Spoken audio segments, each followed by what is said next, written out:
Assalamualaikum warahmatullahi wabarakatuh. Halo anak-anak, selamat siang. Berjumpa kembali di pembelajaran IPA. Sebelum kita mulai pembelajaran, alangkah baiknya kita berdoa terlebih dahulu ya anak-anak. Berdoa menurut agama dan kepercayaannya masing-masing. Berdoa dimulai.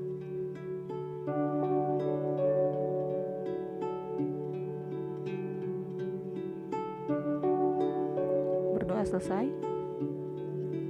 Anak-anak, kali ini Ibu akan membahas tentang struktur fungsi dan jaringan batang.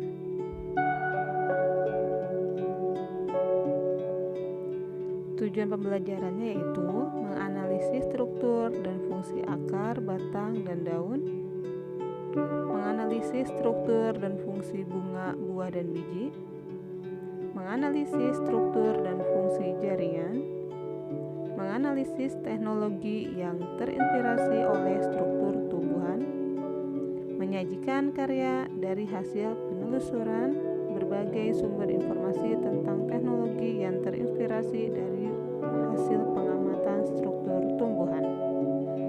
Oke anak-anak, kita mulai dari struktur batang. Batang merupakan organ dasar pada tumbuhan berpembuluh. Keberadaan batang adalah untuk mendukung bagian-bagian lain dari tumbuhan seperti daun, bunga, dan buah. Batang memiliki struktur yang kompleks daripada akar tumbuhan karena memiliki ruas dan antarruas. Ruas batang akan memunculkan bunga dan tunas daun. Pertumbuhan batang pada umumnya tidak terbatas. Pada tumbuhan monokotil, batang memiliki ruas-ruas yang jelas, sedangkan pada tumbuhan dikotil, ruas yang dimiliki batang tidak terlihat dengan jelas. Batang merupakan bagian tubuh tumbuhan yang berada di atas tanah, serta tempat melekatnya daun, bunga, dan buah. Pada bagian batang terdapat buku atau nodus dan ruas atau internodus. Buku atau nodus pada batang merupakan tempat daun, bunga, dan tunas melekat. Sedangkan ruas internodus merupakan bagian batang yang letaknya di antara buku-buku.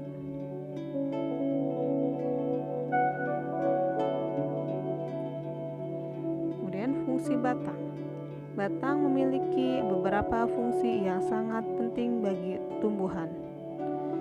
Berikut ini adalah fungsi batang yang wajib kita ketahui. Yaitu yang pertama ada batang berfungsi sebagai penopang tumbuhan sehingga membuat tumbuhan tetap bisa berdiri dengan tegak. Yang kedua, batang menjadi pendukung bagian lain yang ada pada tumbuhan. Contohnya seperti daun, bunga, dan juga buah. Dikarenakan jika tidak ada batang, maka bagian-bagian lain dari tumbuhan tidak akan dapat hidup dengan baik. Kemudian yang ketiga, batang juga menjadi jalur transportasi air dan juga zat makanan yang dihasilkan dari adanya proses fotosintesis. Yang keempat, batang menjadi pembentuk proses pernapasan tumbuhan dikarenakan oksigen bisa masuk ke dalam inti sel melalui batang. Batang menjadi tempat melekatnya daun, bunga, serta buah. Batang bertugas sebagai alat perkembangbiakan dengan melalui cara vegetatif dengan cara metode mencangkok. Ketujuh, batang berperan sebagai tempat penyimpanan cadangan makanan yang ada pada tumbuhan.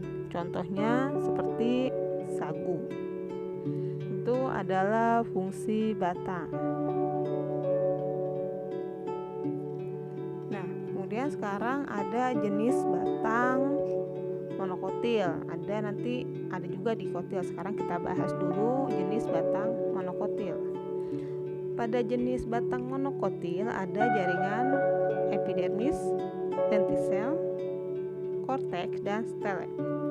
Yang pertama kita bahas yaitu jaringan epidermis.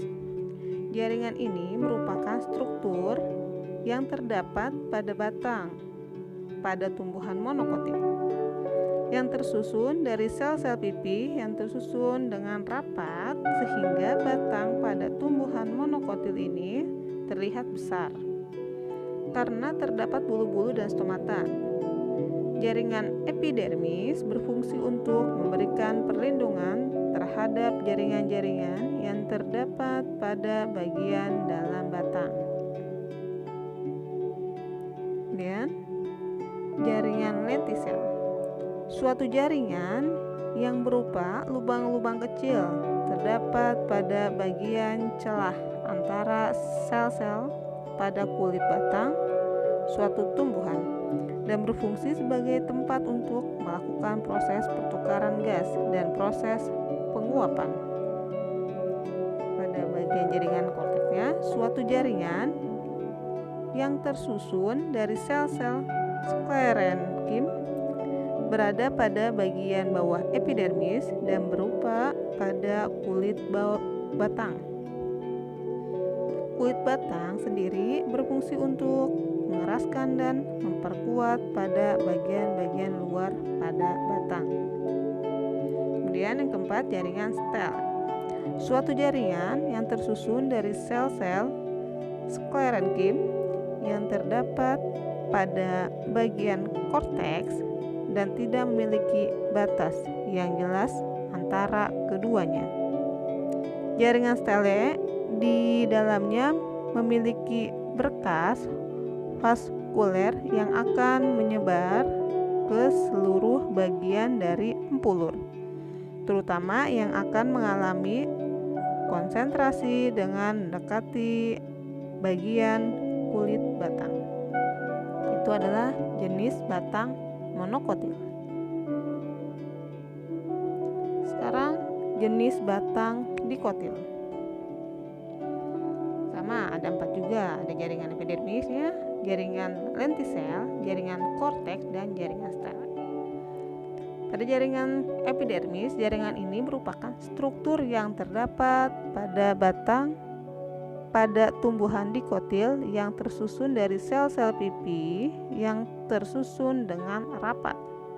Jaringan epidermis berfungsi untuk memberikan perlindungan terhadap jaringan-jaringan yang terdapat pada bagian dalam batang. Kemudian pada jaringan lentisel, suatu jaringan yang berupa lubang-lubang kecil terdapat pada bagian celah antara sel-sel pada kulit batang suatu tumbuhan dan berfungsi sebagai tempat untuk melakukan proses pertukaran gas dan proses penguapan.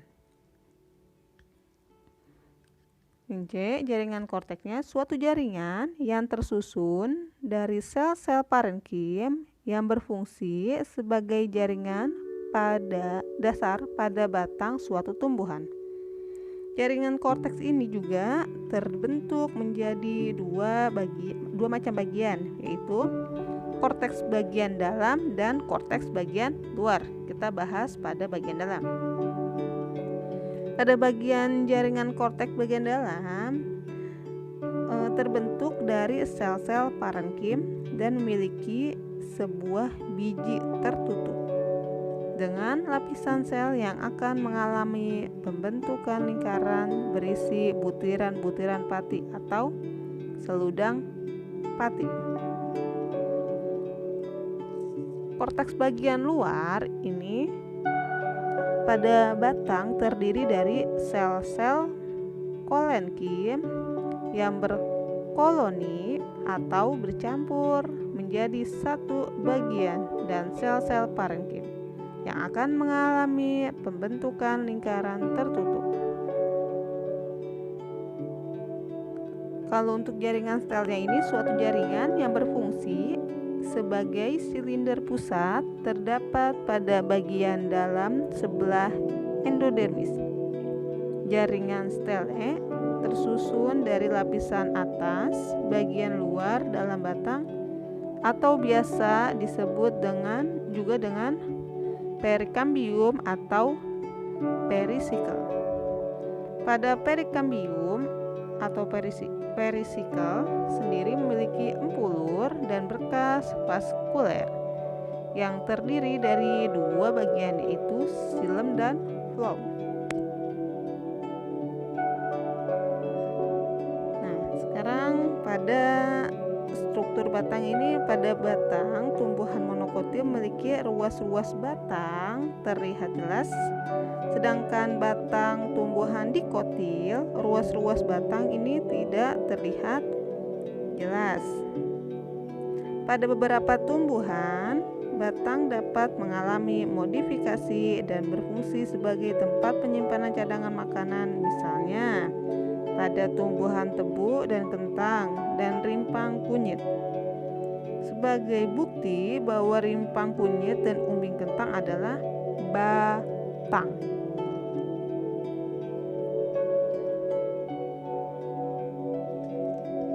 Jenis-jenis batang, ada batang basah, batang berkayu, dan batang rumput. Kita bahas yang pertama, yaitu pada batang basah.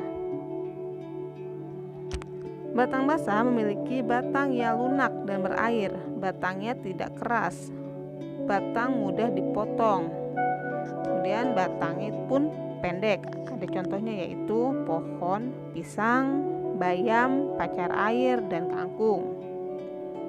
Kemudian ada juga batang berkayu. Batang berkayu ini memiliki kambium arah pertumbuhan keluar, membentuk kulit, dan ke dalam membentuk kayu. Dan batang bertambah besar. Contohnya itu ada jambu mahoni, nangka, dan rambutan. Kemudian ada batang rumput. Batang tidak berkayu memiliki ruas-ruas yang nyata dan berongga, serta batang rumput umumnya pendek. Contohnya itu padi, jagung, rumput-rumputan.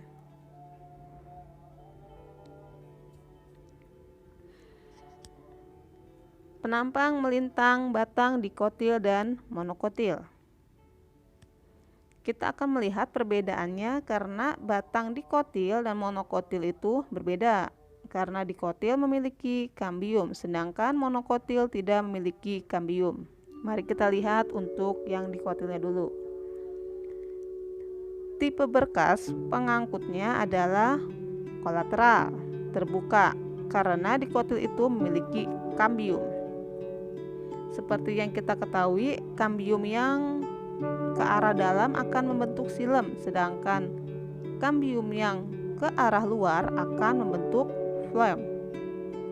Urutan jaringan pada batang dikotil dari luar ke dalam adalah ada epidermis, korteks sebagai jaringan parenkim, phloem, kambium, xilem, empulur sebagai jaringan parenkim juga.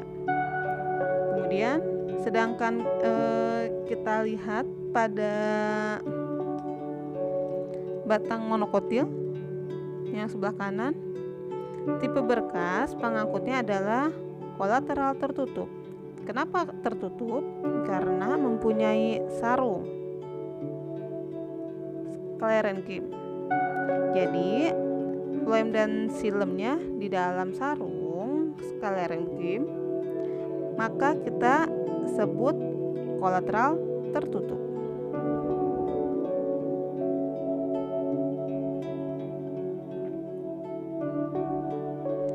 Jenis tumbuhan yang berbeda memiliki struktur batang yang berbeda.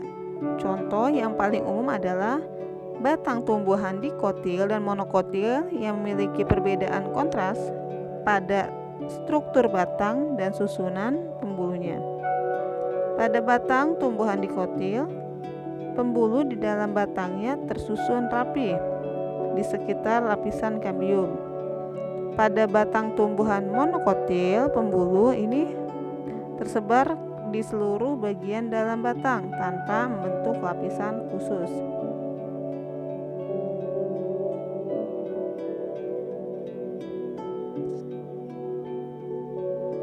Sekarang ada batang dikotil. Batang tumbuhan dikotil terdiri dari beberapa lapisan. Berikut ini adalah lapisan-lapisan batang dikotil dari paling luar ke dalam. Tadi Ibu disebutkan ya, ada epidermis, korteks, pembuluh floem, kambium, pembuluh, kemudian pembuluh silem, kemudian empulur.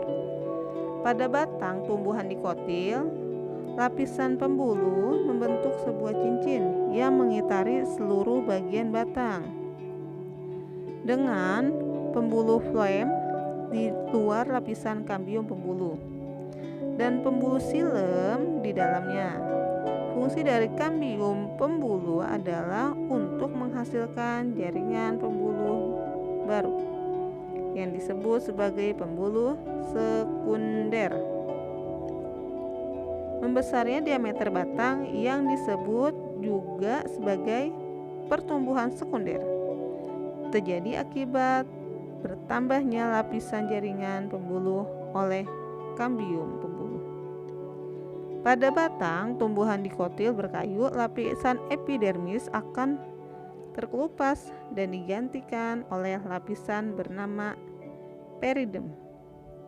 Lapisan periderm terdiri dari lapisan gabus dan kambium gabus. Seiring dengan besarnya batang, lapisan terluar periderm akan kemudian terkelupas. Namun, lapisan periderm ini akan terus diperbarui oleh kambium gabus. Sekarang perbedaan batang dikotil dan monokotil. Batang tumbuhan monokotil tidak memiliki berbagai lapisan yang terbagi jelas seperti halnya batang dikotil. Pada batang monokotil hanya terdapat lapisan epidermis dan jaringan dasar. Pembuluh di dalam batang monokotil tersebar di dalam jaringan dasar yang ada dalam batang. Batang tumbuhan monokotil juga tidak memiliki lapisan kambium, sehingga umumnya tidak mengalami perbesaran diameter batang seperti halnya batang tumbuhan dikotil. Batang tumbuhan dikotil dan monokotil ada dua contoh perbedaan struktur pada jenis tumbuhan yang berbeda.